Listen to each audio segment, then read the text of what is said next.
I study and teach here political theory. Some of the students here around are from the class.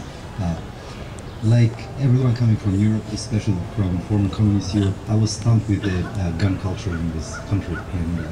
And first of all, I can tell that you are a classical liberal, which is a little different from the meaning liberalism as in this country. Second, I know that everybody justifies gun culture with the constitution. It depends on how you take it. Gun control in Europe came with the rise of liberalism, because that's the meaning of the state according to the liberals, to keep people apart from killing each other. We don't need any government except for that. On the other hand, it looks to me a little inconsistency how the government can do that if people are armed. So I wanted to see how you would justify your gun policy, because I know that you are a supporter of gun.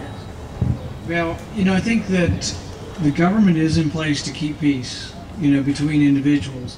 But gun ownership to me is a subcategory of private property, in the sense that it's a piece of property and you own it. So the gun itself doesn't commit any crimes. In fact, in our country, we have the lowest home invasion in the world, because nobody knows who's got a gun and who doesn't have a gun. And there's a general surgeon in my town recently. There was somebody who did a home invasion recently, and the woman that lived there shot the perpetrator. And they were going down the hallway on a stretcher, and the general surgeon was walking alongside the bed, and the mom was wailing and going, "She shot my boy! She shot my boy!" And the general surgeon looked at her and he says, "Well, I guess that's an occupational hazard if you break into homes." I don't see gun ownership as a bad thing. I see it as a self-defense thing. For example, I think if the pilots had been armed on those planes when 9/11 happened, there's a good chance we wouldn't have had 9/11. I think if a teacher had concealed carry at Virginia Tech, we might have lost 4 kids instead of 20 kids, or if a student had, or if a policeman had been in there taking a class and had his gun.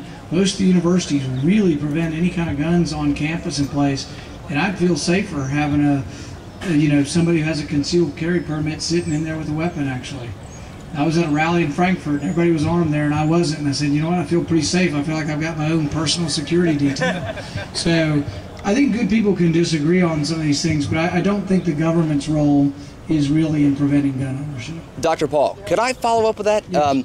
I saw that rally, and there were militia people there, and at the same time that you left the stage, those people were advocating an imminent civil war and talked about how journalists that didn't agree with them should be hung. I mean, how do you respond to that? I'm not in favor of any physical violence, and I think things should be done through the political and legislative as well as judicial process. I didn't hear any of those people. It might have been said, but I didn't hear that. I wasn't there. So.